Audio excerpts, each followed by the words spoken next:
So I'd like to start by saying thank you to Heather and George for the invitation to take part in this series of vertical readings of Dante, which is a fantastic new approach to the Commedia.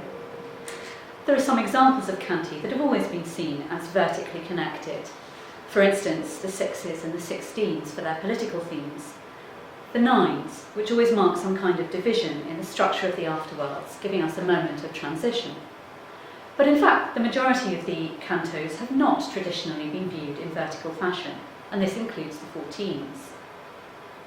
Looking at the 14s, in fact, I felt them at first to fit much more of the traditional horizontal pattern for reading continuously, moving within rather than across the cantiche. All three canto 14s include clear markers connecting them with the beginning or ending of a given sequence of canti. Inferno 14 opens with the traveller's exit from the Wood of the Suicides into a desert plain which will provide the setting for the encounters for another 3.5 canti, from 14 to midway through 17. Purgatorio 14 opens with the travellers already midway around the Terrace of Envy, which they entered on in canto 13. It closes just before their ascent to the next level, but postpones the actual departure until about 40 lines into canto 15. Paradiso 14 opens in the heaven of the sun, and the ascent into the heaven of Mars occurs almost perfectly midway through, at line 81 of the canto's 139 lines. Both heavens form the arena for extended sequence of canti. The Sun series begins in cantos 10 and ends here, and Mars stretches from canto 14 to midway through 18. In all three of the canto 14s, then, Dante poet stresses the horizontal momentum of the continuous narrative rather strongly. In Dante's taxonomy of vice and virtue, the three canto 14s are no perfect fit for one another either. Blasphemy is the main focus of the Inferno episode, envy in Purgatorio, while in Paradiso 14 there are two groups of souls, the wise and the warriors. So there's no direct match or opposite between the sins and the virtues. A quick recap of the individual canti may be in order here. In Inferno, the canto's first half deals with the desert and the rain of fire that punished the violence against God, among whom Capaneus the blasphemer is the only soul yet named. The second part turns to a discussion of the origins of hell's rivers and the legend of the Old Man of Crete. In Purgatorio 14, conversation with souls on the Terrace of Envy falls into a two-part analysis of political corruption in contemporary Italy, in the regions of Tuscany and Romagna. In Paradiso, King Solomon, in the first half of the canto, discusses the resurrection of the body at the Last Judgment, while in the second half, a vision of Christ on the cross underscores Solomon's words with a reminder of the realities of the incarnation, crucifixion, and resurrection. The 14s, therefore, confronted me as quite a challenge in trying to think vertically. As probably often happens for readers involved in this new project of vertical reading, I could see symmetries that could connect two of the three canti in various ways. For instance, having recently undertaken a traditional lectura dantis focused on the single canto of Purgatorio 14, I'd already noted that it had some parallels with Inferno 14, in their similar preoccupation with what one could term moral hydrography, the depiction of rivers, in hell and in Tuscany, whose physical and symbolic characteristics are closely scrutinised. For Paradiso 14, however, there's no river running through it. Flame and fire are themes that connect the 14s of Inferno and Paradiso, with hell's punitive rain of fire contrasting with paradisal souls seen in the form of flames, sparkling with the fire of harmony and charity. But in Purgatorio, no similar flame imagery occurs. So with this kind of surface level of comparison or contrast between points such as landscape and physical setting, or notable characters, I couldn't get very far in trying to find an easy fit for all three canti. It would be a very short vertical reading if I'd given up at this point, but of course I didn't, and I found real stimulation in facing the challenge of being required to ask whether and how the three same-numbered canti can be seen to fit alongside each other. It's an exercise that forces us to stand back from the narrative, with the inevitable propulsion along the horizontal train tracks of narrative, and to reflect on the larger ambitions and objectives that hold the Commedia's 100 canti together in their intricate patterning. The poem's three-part structure and the recurrent canto numbering do invite the reader to overlay each repeating canto on its predecessors, to look for points of intersection, to pause for reflection and questioning. In my case, I found that with successive rereadings of the three canto 14s, the very exercise of reading same-numbered episodes from three separate cantiche brought me back to thinking about the poem's structure as a whole, and to look for new ways of seeing relationships between different points. The Commedia is often referred to as an architectural poem, a Gothic cathedral in Frederick Ozanam's famous metaphor. The architectural metaphor that came to me, in the process of conducting my vertical exploration, was that of a spiral staircase. Climbing such a staircase, the gaze is not fixed and enclosed, but free to roam across both interior and external features, to look straight ahead, or to glance up, down, or sideways. Of course, Dante's physical conception of the afterworld realms itself follows spiral forms, the cones of hell and purgatory, the nested spheres of the Ptolemaic cosmos. But what I found refreshing in the verticality proposed in this lecture series is the opportunity to follow textual curves and loops linking the same numbered canti. Climbing, circling, jumping, and crisscrossing between the steps and levels of my metaphorical staircase, the results of my reading have given me a new perspective on materials that I've never before approached in quite this way. I've probably not come to any very original conclusions about the individual canti. But because the canto 14s are indeed rather different from one another, and precisely because they don't offer the long-recognised comparability of the 6s, 9s, or 16s, I've looked at the poetry with a personally renewed sense of discovery. In what follows, I'll be following a number of different pathways up and down my spiral staircase, taking different headings for new parts of the discussion, and you'll probably be relieved to hear, abandoning the staircase metaphor before I hope it gets too laboured. My talk will fall roughly into two halves, covering the two elements of my title. In my first set of cross-canto analyses, I'll explore why it is that I think of the three canti as displaying elements of fixity and flow. In the second, I'll discuss their shared concerns with tracing patterns across the arc of historical time. So to begin with fixity and flow. All three canto 14s have elements of strong contrast between moments where immobility or stability is stressed and other passages marked by patterns of movement, change, and flow. These emphases fall particularly in the descriptions of the physical environments of the various places seen and of the soul's various activities within their allocated abodes. Inferno's Capaneus and Purgatorio's two envious souls, for instance, are compelled into physical immobility by the form of their sufferings. But the purgatorial souls seek the flow of conversation, prayer, and moral change, while Capaneus remains spiritually paralysed. Besides this, fixity and flow are important structuring concepts in Virgil's speech in Inferno concerning Crete and the origins of Hell's rivers, and in the two long speeches of Guido del Duca in Purgatorio concerning the recent history of Tuscany and Romagna. Notions of fixity embrace both positive connotations of stability and negative ones of immobility, torpor, or petrification. Flow covers the negatives of descent, weeping, and mutability, as well as the positives of ascent and freedom of movement and expression.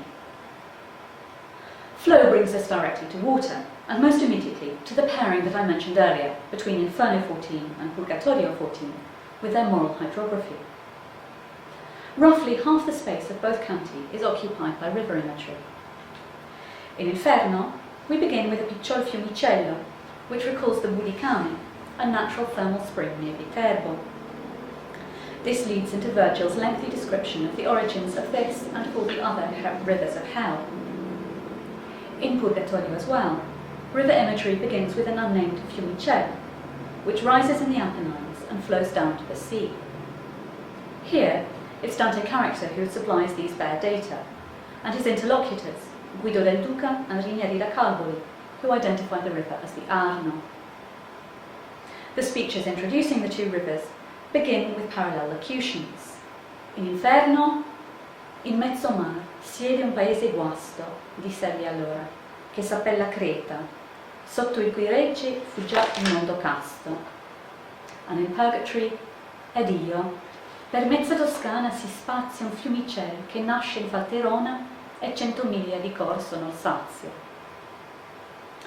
Each river episode thus begins with simple description of an apparently harmless fiumicello, but develops into unsettling, monstrous imagery as it follows the flow of the river from source to end. In Purgatorio 14, the Arno flows down through its misera valle, through a series of communities metamorphosed, as if by Circe's magic, from the human to the bestial. The cities are not named, but the Arno's known course identifies them. The moral symbolism of each successive class of animals becomes worse, from uncouth swine in the rural Casentino, to whining dogs in Arezzo, in Florence wolves, and in Pisa cheating foxes.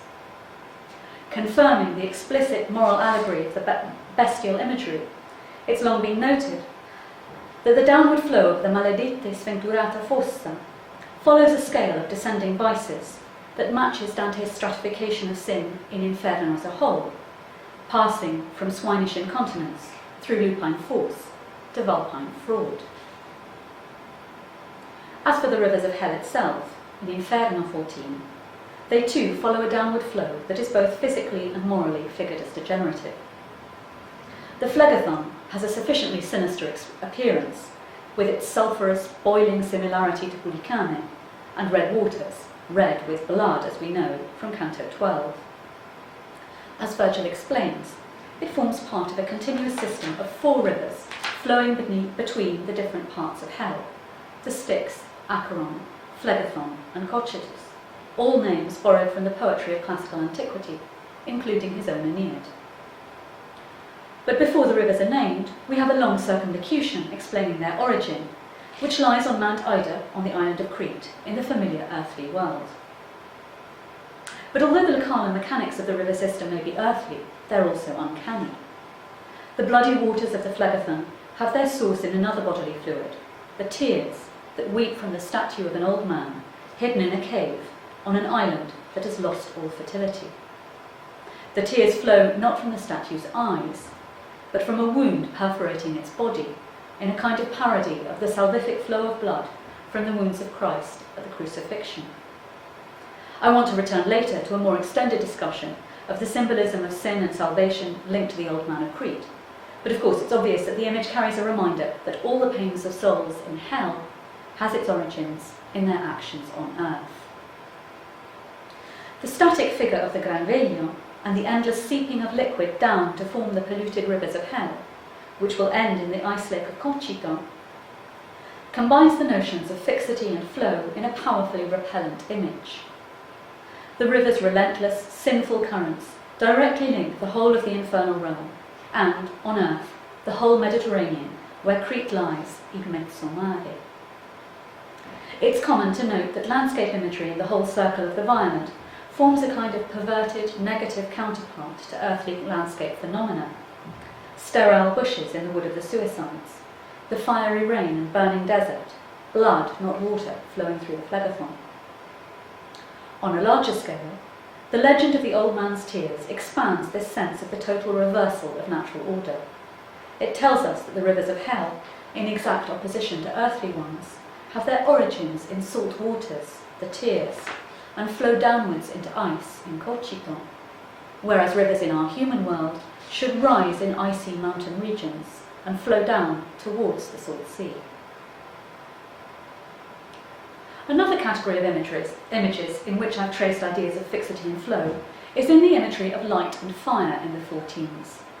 Here, the obvious pairing lies between Inferno and Paradiso, each of which presents images of sparkling movements of flame that flow through the atmosphere of the two circles. In Inferno, the flowing flames mimic water, or rather snow, as they rain downwards onto the sandy desert. Sovra tutto il sabbion, un cader lento, piovean di fuoco dilatate falde, come di neve in Alpe senza vento. The terzina's musicality and the strange beauty of the image of a fiery snowfall are well known. The phrasing carries precise intertextual echoes of lines from the love poetry of Guido Cavalcanti and of a lyric sestina of Dante's own.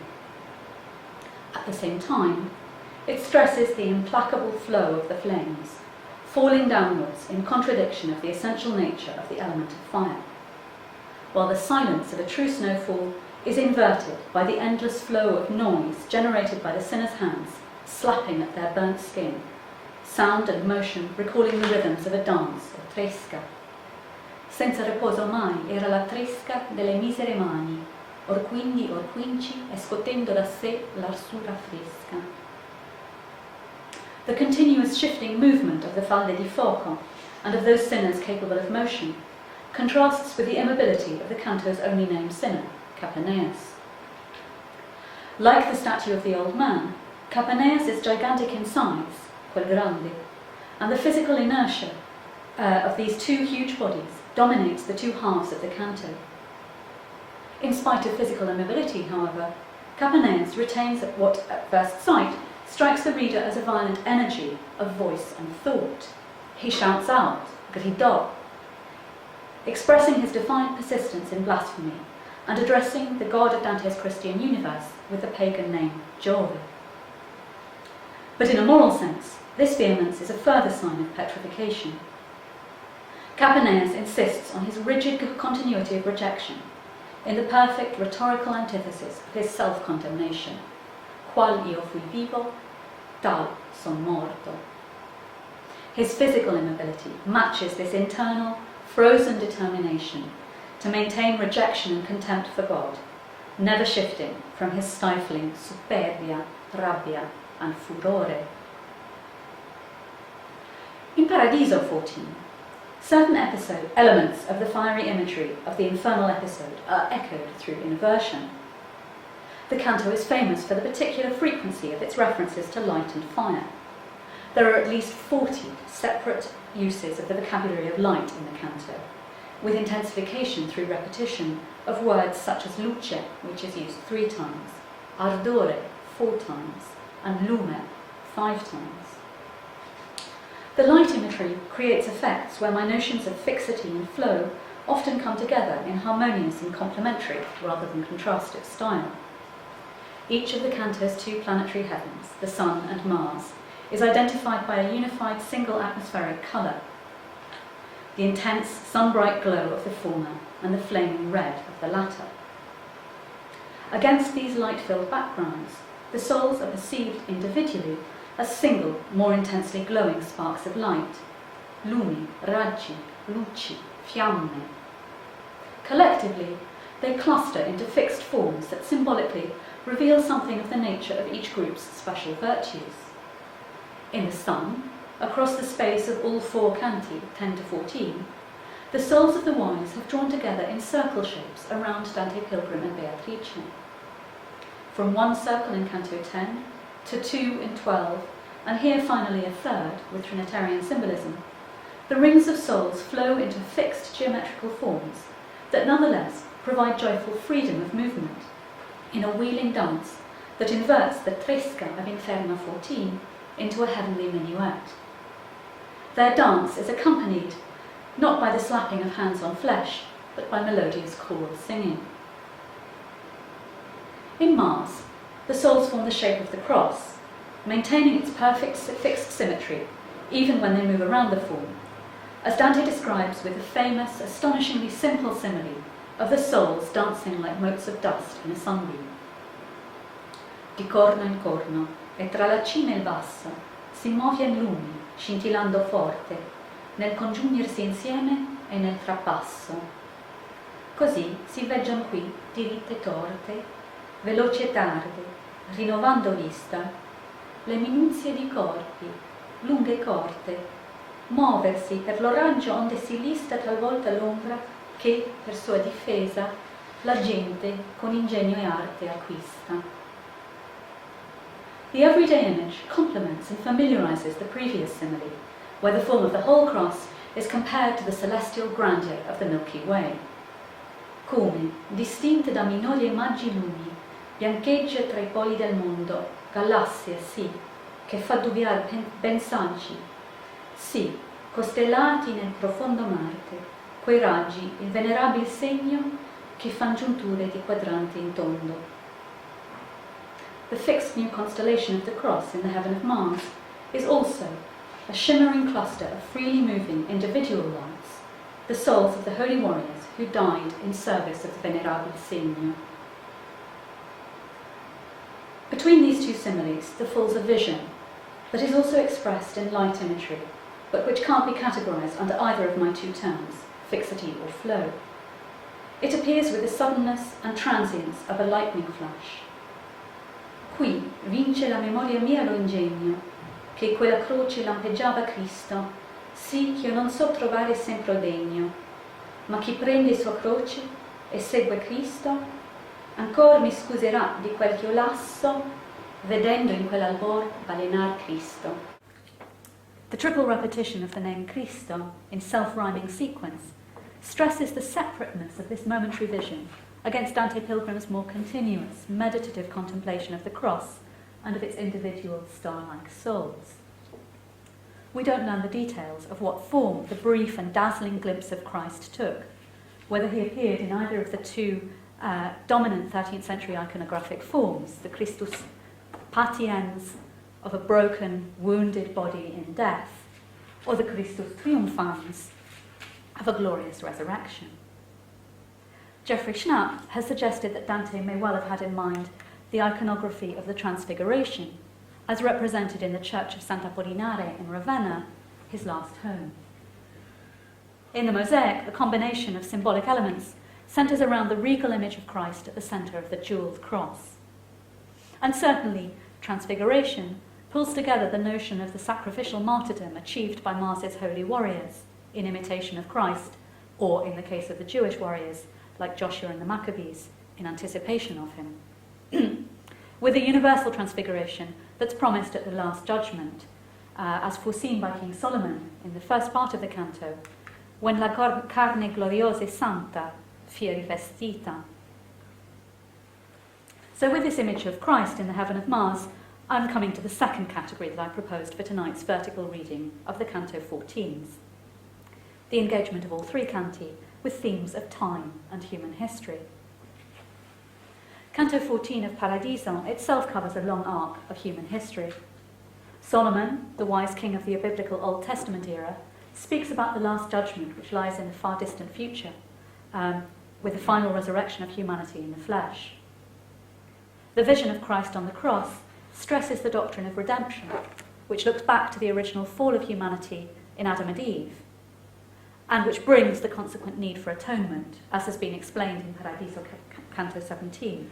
And we might recall also that if the Ravenna mosaics are indeed an analogue for the vision of Mars, they bear the inscription Salus Mundi, salvation of the world, at their foot.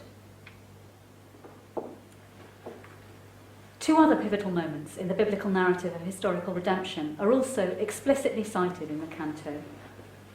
The simple humility of Solomon's voice is compared to that of Gabriel at the Annunciation, while the words resurgi and vinci in the hymn of praise that follows the vision of Christ crucified clearly allude to the resurrection in which Adamic sin and death were conquered. Indeed, the canto's punctuated series of allusions to the themes of death, atonement, resurrection, and judgment offer continuous echoes of St. Paul in the first letter of the Corinthians, chapter 15, which discusses the resurrection as the foundation for Christian faith. Just as much as Paradiso 14 is densely packed with allusions to Scripture and rooted in a sense of biblical time, so the other two 14s each focus on a distinctive textual and historical time period. In the case of Purgatorio 14, this is the time of Dante's immediate historical past and present. Guido del Duca and Rinieri da Carboli demonstrate a minutely analytical concern with the local history of Tuscany and Romagna over not much more than a century. Their conversation focuses closely on politics and regional affairs in a survey that runs from their own lifetimes around the turn of the 13th century up to the Commedia's present, the turn of the 14th, the spring of the year 1300. The Arno speech uses present tenses throughout, even in its closing reference to the treacherous government of Florence by Vignelli's grandson that will occur in the immediate future, 1303 to 4. It's an event future to the timescale of the Commedia, but past to Dante at the time of Purgatorio's composition, and it's presented with the present tense I see, which is typical of prophecy. Rhetorically, the whole of the second part of the Purgatorio 14, with its survey of the Romagna region, is couched as an elegiac ubi sunt, where are they now?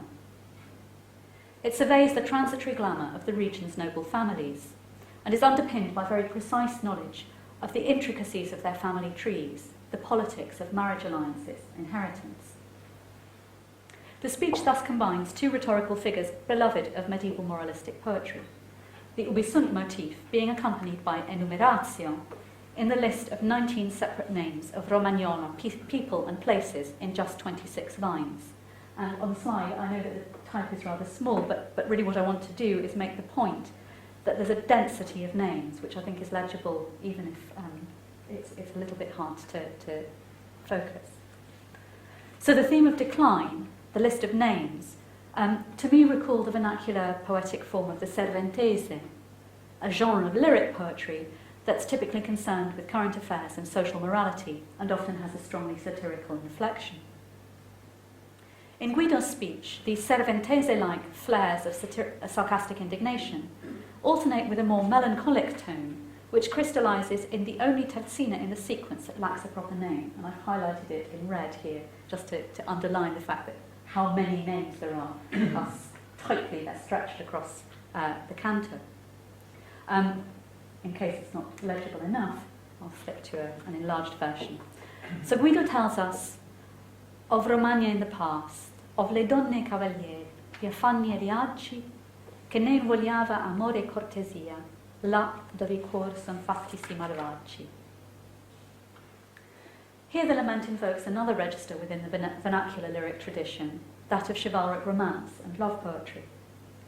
Amore e cortesia are the central themes of this entire literary tradition, within which Dante's own early poetic career had been formed.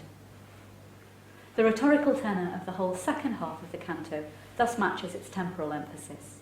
Local, vernacular, contemporary frames of reference establish the historical register of Purgatorio 14 as that of the medieval present and recent past. Even the first half of the canto, with its Ovidian-inspired metamorphosis of Tuscan cities into packs of wild animals, fits the 14th century taste for moral allegorization of the classics, attested by the virtually contemporary French Ovid moralisé. So if we work backwards from the scriptural historical emphasis of Paradiso 14 through the contemporary Italian focus of Purgatorio 14 and come to Inferno 14, we find it strongly embedded within a framework of classical allusions, both historical and literary. Like so much of the Inferno, especially the first half of the Cantica, the canto is packed with allusions to the poetry of ancient Rome. Its principal protagonist, Capaneus, is virtually referenced on an index card when Virgil describes him as l'unde sette reggi che assisar Tebe, signposting us to Statius Thebaid, but it's almost an unnecessary signpost because Capaneus' opening words, describing his death from Jove's punitive thunderbolt and referencing the Battle of Phlegra, have already made that source very clear to those who know the poem. Likewise, the description of the underworld rivers plainly invites cross-referencing with Latin epic, the list of river names so perfectly matching those in the Catabasis of Aeneid, Book 6. The question posed by Dante Pilgrim concerning Lethe at the canto end has the double function of providing a learned footnote in which Dante poet lets us know how perfectly he knows his ancient literature, because of course Lethe is the fifth river of classical Hades. But it also permits him briefly and elegantly to open a larger perspective onto the profound way that Christianity has transformed human conceptions of the afterlife, when he reassigns the river to the separate realm of purgatory. The classics are materially present in the environment of the canto with the character of Capaneus and the river Phlegathon. But the descriptions and similes that are here also bring numerous other classical reference points into view by allusion. The first description of the burning sands brings a comparison with the desert campaigning of the Roman general Cato, hero of Lucan's Pharsalia. And the snowflakes of fire bring in a reference to Alexander the Great's Indian conquests. Capaneus, in his speech, as I've just said, is made to recapitulate key moments from the station source, both in his direct defiance of Jupiter and in his reference to the Battle of the Giants against the Olympian gods at Phlegra. And equally, Virgil's description of the old man's statue on Crete opens with a dense sequence of classical allusions. The reference to Cretan king Kronos, Roman Saturn, as the husband of Rhea and father to Zeus, Roman Ops and Jupiter, derives probably from Virgil's Aeneid or Georgics. And in Ovid's Metamorphoses, Saturn is also king of a golden age of justice, as Dante recalls in describing Crete as the site sotto il cui regge fu già il mondo casto. The same myth of the Golden Age also frames the opening of Virgil's fourth eclogue. In Ovid's historical survey, the Golden Age is followed by increasingly corrupt ages of silver, bronze, and iron, a sequence of metals which is also followed in the composite body of the statue of the Gran Veglio. Finally, the metamorphosis of Crete from a fertile land, lieta di acque di fronde, into a paese guasto, recalls the Aeneid's account of how plague and famine cut short the Trojans' attempts in flight from the destruction of Ilium to settle in Crete before they realised they misunderstood the divine auguries and went on to Italy. So the textual and historical emphasis of the three Canto 14s could thus be stratified as follows. Inferno 14 is shaped primarily by a retrospective involvement with the literature and history of pagan antiquity. Purgatorio 14 is preoccupied by contemporary Italian local history and the intricacies of current affairs, while Paradiso offers a scriptural and Christocentric survey of history, which encompasses the whole arc of human experience, from the original Adamic fall to the far future of the Last Judgment, and gives special emphasis to the crucifixion and resurrection of Christ in the flesh on earth. Of course, it's a pattern that holds true for the three Cantiche as a whole in many ways. But this is not to say that there's not usually a mixture of classical, contemporary, and scriptural elements within individual canti, even if one of these strands may predominate. In the case of Inferno 14, for instance, both the rain and fire and the Old Man of Crete, although they're presented with impeccable classical credentials within the letter of Dante's text, they unavoidably evoke episodes from the Bible that his audience would recognise. The circle of the violent against God was identified by Virgil in Canto 11 as marking the sinners of Sodoma e Caorsa, e chi spregiando Dio col cor fa bella. Although the name of Sodom isn't mentioned in Canto 14, the Canto 11 is the only reference in Inferno, the rain of fire that destroyed the cities of the plain in Genesis is irresistibly recalled by those dilatate falde di fuoco that fall on the desert and on the boiling stream of the Phlegathon.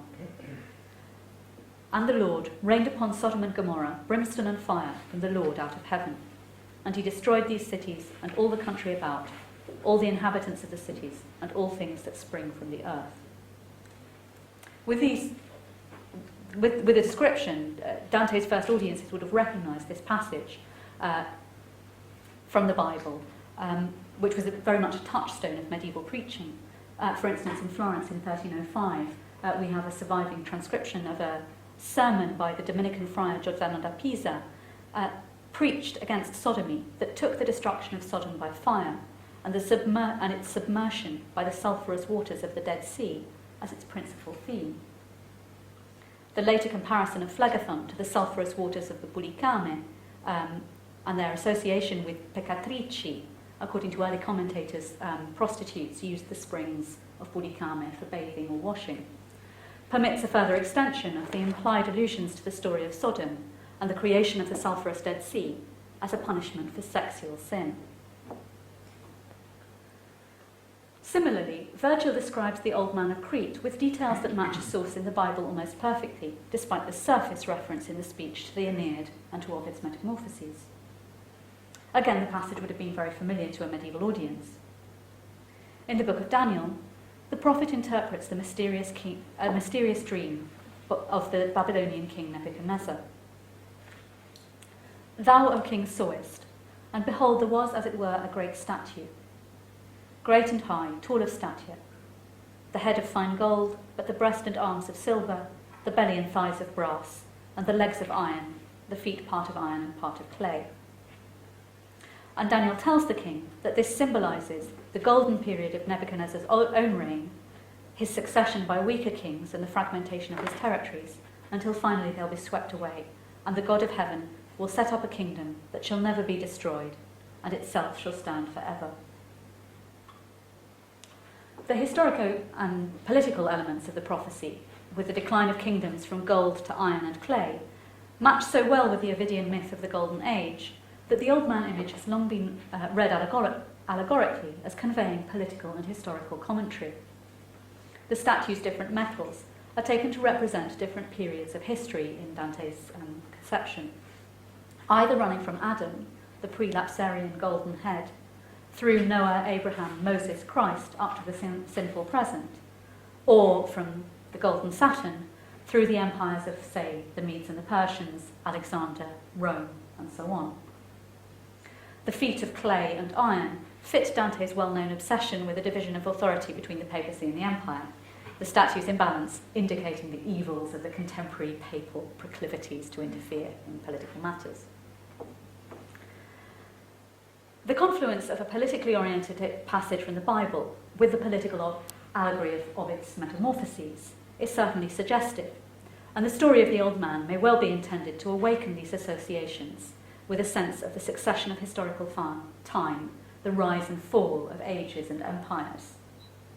But another potential meaning of the statue is clarified very much by the pattern of vertical reading, which we've come to today. I haven't lost sight of it. When Inferno 14 is brought alongside Paradiso 14. So this is the hypothesis proposed by Giovanni Busnelli that the old man of Crete could be a symbol of post-lapsarian humanity, the homo vetus, or in St. Paul's phrase, the old Adam, corrupted by sin, who has been redeemed and renewed by Christ into a homo novus, or Adam renewed. The composite body of the statue becomes, in this reading, an allegory for the vitiation of human perfection by the wounds of sin, following a scheme derived from Richard of St. Victor. The initial act of free will involved as the preliminary to sin, represented by the golden head, leading to error corrupting the silver of reason, malice the bronze of will, infirmity the irascible appetite of iron, and cupidity the concupiscent appetite of clay. And of course one would note that the order of the categories of sin, from the indulgence of incontinent appetite to violent exercise of the will and fraudulent corruption of reason, also correlates with the larger divisions of the whole of Dante's infernal realm. So the allegory of the Gran Veglio in Inferno 14 can be metaphorically and vertically illuminated by the vision of Christ on the cross in Paradiso 14. The old man becomes indeed the theological homo vetus, and the Christological implications of the weeping wounds on the statue's body focus the traditional allegory of the wounds of sin that are washed away by the wounding of the crucifixion. A parallel reading of both 14s reveal that the language of Paul's first letter to the Corinthians underpins not only the Paradiso canto, as I suggested earlier, but the Inferno canto as well. Paul's words on the old Adam and the new Adam, and on the victory of Christ over death and sin, inform the language and imagery both of the Old Man of Crete passage and of Solomon's discourse on the resurrection of the flesh. The same Pauline passage also closes with a prophecy on the last judgment and the kingdom of heaven, which echoes the messianic prophecy of God's future kingdom in Daniel's gloss to Nebuchadnezzar's dream. So Paul gives us afterwards the end, when he shall have delivered up the kingdom to God and the Father, when he shall have brought to naught all principality and power and virtue. And this vision of Christ's kingdom matches the transcendent kingdom that Daniel speaks of to Nebuchadnezzar. The God of heaven hath given thee a kingdom and strength and power and glory. But the God of heaven will set up a kingdom that shall never be destroyed, and itself shall stand forever. So these scriptural intertexts bring Inferno 14 and Paradiso 14 together. The Old and New Testament passages were already linked in exegetical tradition, but Dante enriches this connection with his mirroring of the Pauline themes of the Old and New Adam in these two emblematic visual signs, the Gran Veglio of Inferno and the lightning flash vision of Christ in Paradiso. The pairing, however, doesn't overturn the political or historical potential of the overt relationships of the Inferno passage with Virgil's and Ovid's Golden Age myth.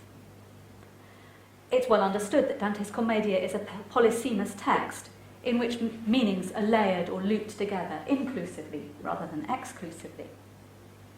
So the classical legend of the Golden Age was already well established with Christological meaning, thanks to the Virgilian Fourth Eclogue, with its opening reference to the return of justice and the age of Saturn. As we know, Dante translates the opening lines of the Eclogue in Purgatorio 22, making Virgil's historical and imperial poem into the text that converted Statius to Christianity through its fit with the evangelization of the early church. Statius is also vividly present in Inferno 14 as the author of the Thebaid and the source for Dante's Capaneus. So the Virgil and Statius, whose epic poetry provides so much of the classical surface patterning of Inferno 14, can be drawn into a wider set of relationships that embraces their function as protagonists within Dante's own poem. If we flash forward to Purgatorio 22, we might highlight in turn the creative outcomes of a kind of cross-reading of classical and scriptural texts that seems to be going on here, the same process that affected Statius's conversion in Dante's legend. So a focus on the hidden scriptural intertexts of Inferno 14, the passages from Daniel and from 1 Corinthians, opens up new perspectives for the vertical reading of the same numbered canto, 14, in Paradiso. So with this emphasis on Inferno and Paradiso verticality, I've perhaps let Purgatorio 14 drop a little bit from view. And there are a number of points on which I could pause in this last part of my talk to return us to a three-way view of the canti. And what I'd like to do is to close with a further extension of the notion of patterns in history that combines temporality with topographic issues and picks up some of the political issues which I've maybe touched on a little bit briefly up till now. Each of the three Canto 14s, in its own way, brings to attention a concern with the problem of conflict in the political sphere. Through the figure of Capaneus, Inferno 14 showcases the story of Thebes, with the fraternal conflict that led to the war of the 7 Greek kings against the doomed city. Additionally, political readings of the Old Man image make it a symbol of the successive rise and fall of great kingdoms, whether biblical or classical. Purgatorio 14 gives us a close-up analysis of regions, cities and families where internal rivalry and faction-based alliances have brought devastation to contemporary Italy. And Paradiso 14 gives us a view of warfare sanctified by Christian faith, and so begins to explore the paradox of violence that serves the cause of peace, and of human unification within a universal Christendom. These issues of political conflict are matched by a shared topographic emphasis that also lies within these three canti. Rather like the theme of the Old and the New Adam, this is something that perhaps emerges best from the retrospective viewpoint of Paradiso. From here, one can see that the leading images of the three canti have sketched a backwards and forwards motion between compass points oriented towards the east and the west.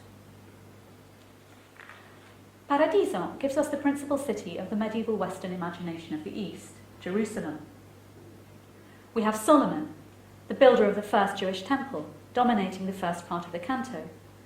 And in the second part comes the vision of Christ, who spoke of his crucifixion as the destruction of the temple, and whose tomb in Jerusalem was the primary goal of both pilgrims and crusaders from Western Europe in the Middle Ages. In Dante's afterworld geography, Jerusalem lies at the antipodes to the Garden of Eden on Mount Purgatory, and he follows medieval convention in placing the city at the centre of the three known continents of the Northern Hemisphere as umbilicus orbis.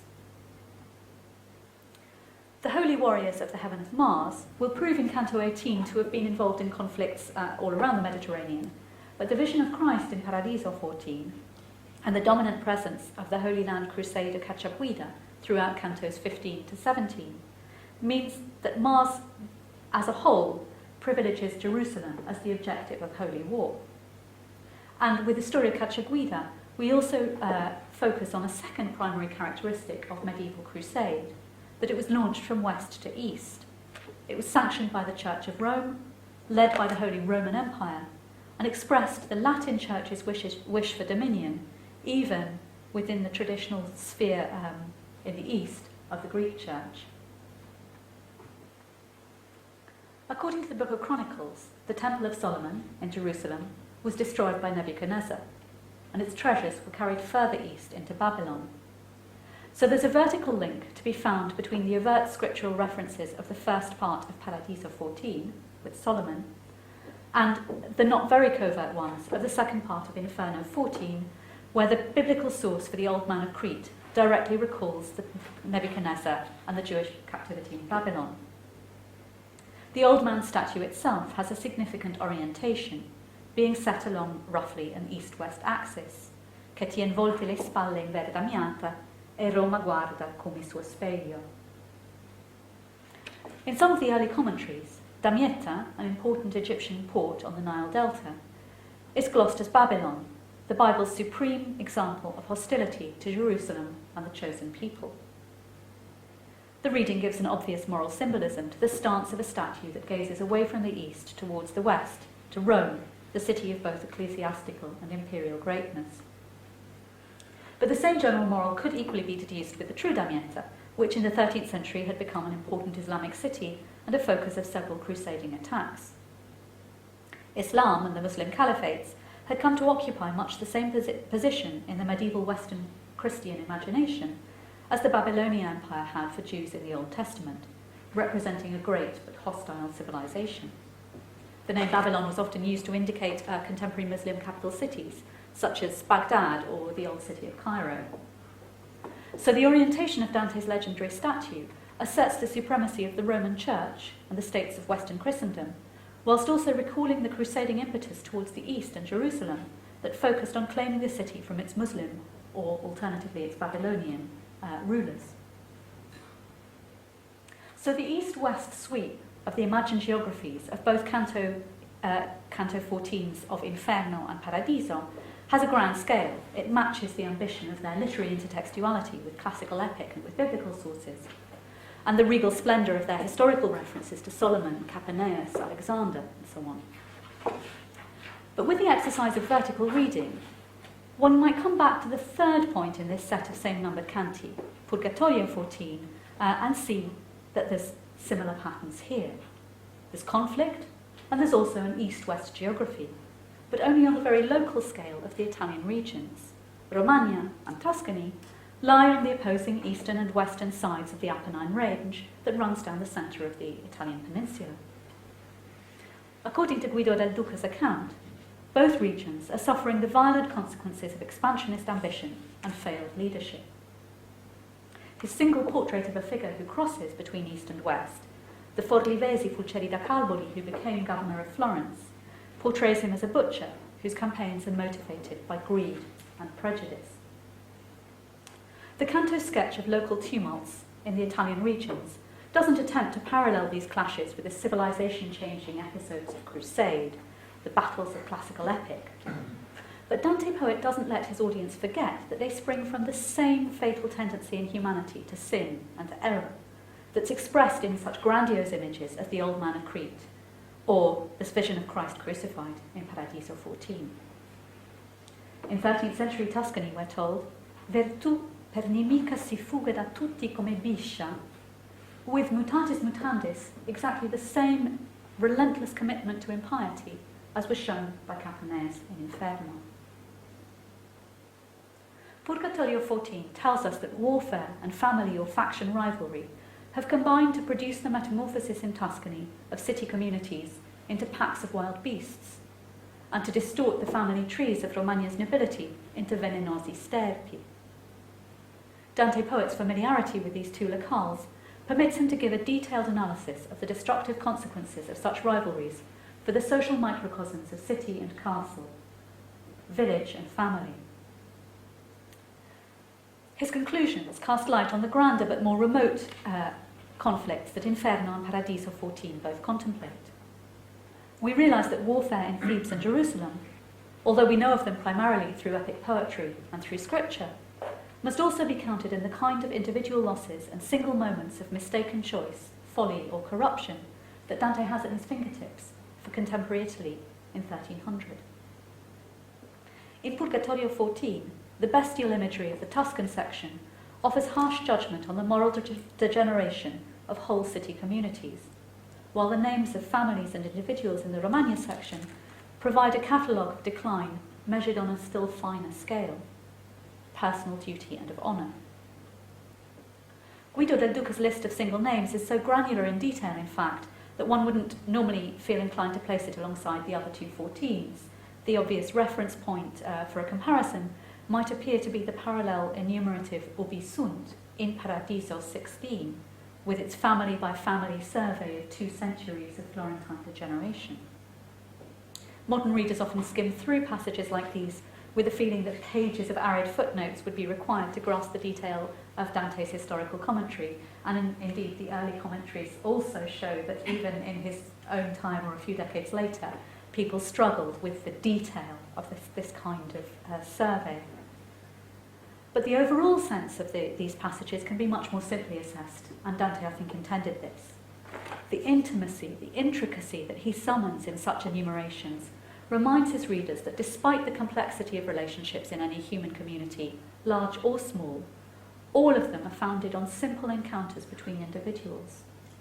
We know our neighbours when we can name them, place them in their localities, remember their family relationships and their personal preferences.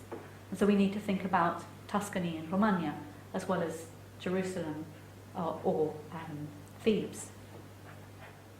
So it's with such thoughts in mind that I'll offer my final vertical perspective, which links Purgatorio 14 forward to Paradiso 14. In Paradiso, the first part of the canto in particular emphasises the collective harmony and happiness of the celestial community of the wise.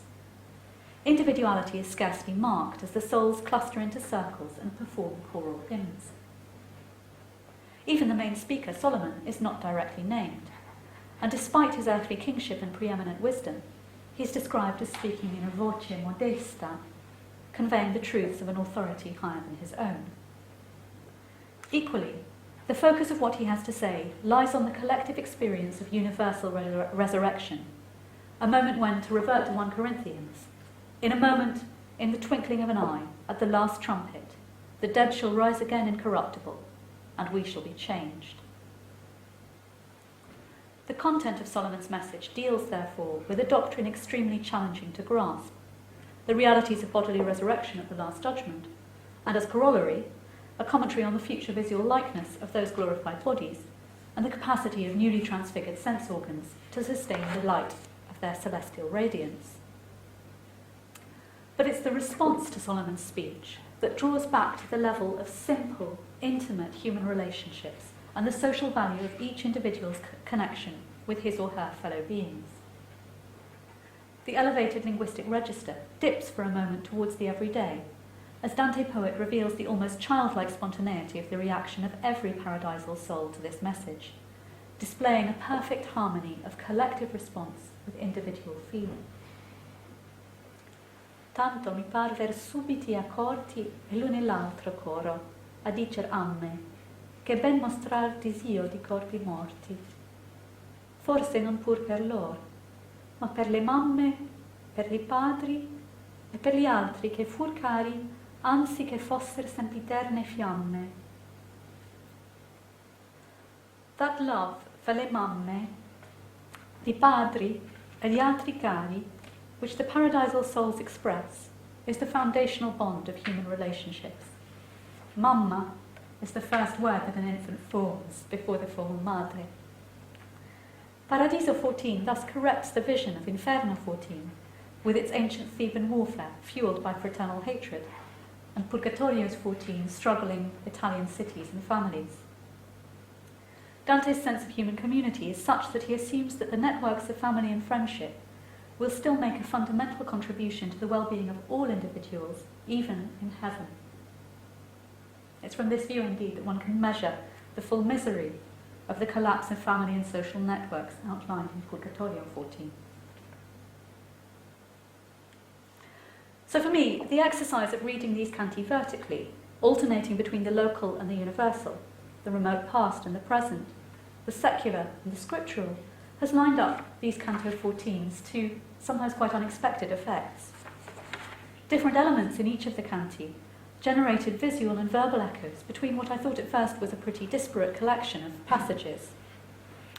In practice, I found that the exercise of observing numerical symmetry was very stimulating, and I've got a sense that the next time I want to analyse a passage from the Commedia, it's definitely going to repay attention to line it up with its numerical fellows from the other cantiche and see whether this generates new ideas and perspectives. The ones that I've explored today, in the case of the 14s, haven't proved to be perhaps especially systematic, but on the other hand they've opened up, for me at least, a set of questions about the way that Dante used and returned to different images and resources in the course of his writing. It seems to me that by asking related questions about the different small and large scale concerns of three same numbered canti, their choices of protagonists, their real and fictional topographies, their rhetorical texture, their intertextuality, and so on. By asking these questions, Dante scholars could develop a new way of thinking about the complex structure of the Commedia as a whole.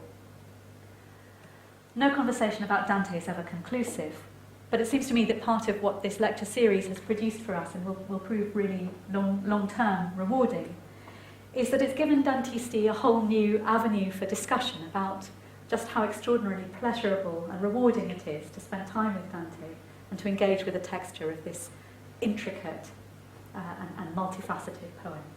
So thank you very much.